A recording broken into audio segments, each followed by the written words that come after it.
जय जगन्नाथ जय माँ लक्ष्मी।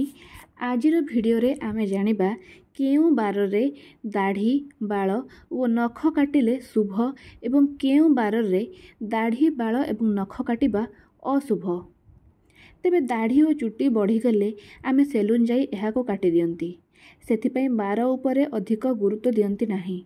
शास्त्र अनुसार किंतु प्रत्येक दिनर महत्व रही। सबु बार को किछि देवी देवतांक बार बोली शास्त्र रे विश्वास करा जाए। बार अनुसार दाढ़ी चुटी एवं नख काटिबा उचित। एहा द्वारा आमको शुभ व अशुभ फल मिली थाए। आसंतु जानिबा केउं दिन रे दाढ़ी बाल व नख काटिबा उचित। तेबे प्रथमे जानिबा सोमवार विषय रे। सोमवारटी हेउछि चंद्रमांक दिन।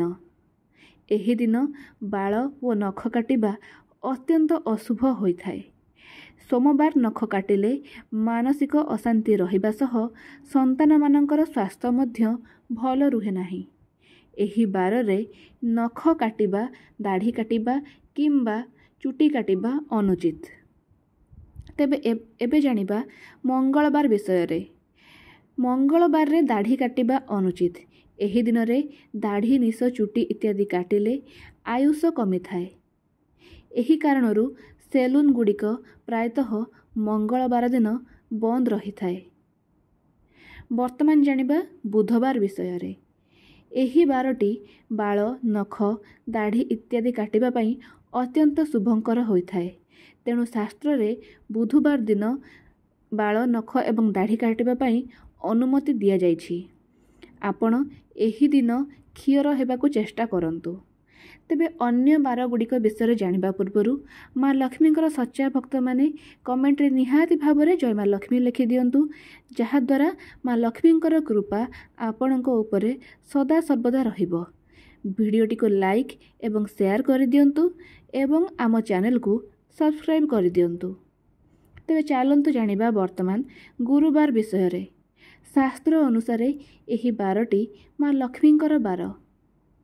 एही दिन रे बाल व नख काटिले मान सम्मान प्रतिष्ठा अर्थर हानि घटी थाए। माँ लक्ष्मी रुष्ट होइथांती। तेणु केबे भी गुरुवार दिन आपण दाढ़ी चुटी नख बाल इत्यादि काटंतु नाही। एहा अत्यंत अशुभ होइथाए।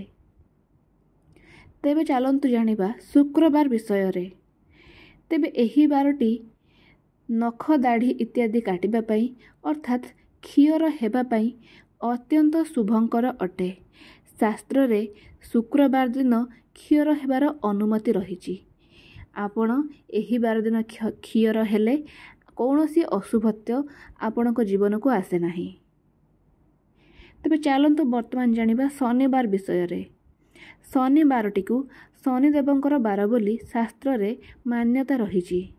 एही दिन रे क्षीर हेबा अशुभ होइथाए। एही दिन क्षीर हेले शीघ्र मृत्यु होइथाए बोली शास्त्र रे कुहा जाइछि। एही दिन क्षीर हेले शनिदेव रुष्ट हुअंती एवं शनिदेवंकर कोप दृष्टि आपणक जीवन उपरे पड़े। तेणु केबे भी शनिवार दिन भूल रे भी क्षीर हुअंतु नाही। वर्तमान चलंतु जानिबा रविवार विषय रे। अनेक लोक रविवार को छुट्टी दिन भावी एही दिन क्षीर हुअंती, किंतु आमे कहि रखुचु जे रविवार हेउछि सूर्यंकर बार। एही दिन नख काटिबा चुटी काटिबा दाढ़ी काटिबा उचित नुहे। एही दिन क्षीर हेबा अत्यंत अशुभ होइथाए। एहा करबा द्वारा सूर्यदेव रुष्ट हुअंती। आमे कहि रखुचु ग्रह मानक भितरे सूर्यदेव हेउछंती एकमात्र चलंती ग्रह। तेणु रविवार दिन क्षीर हेबा द्वारा सूर्यदेव को अपमान होइथाए।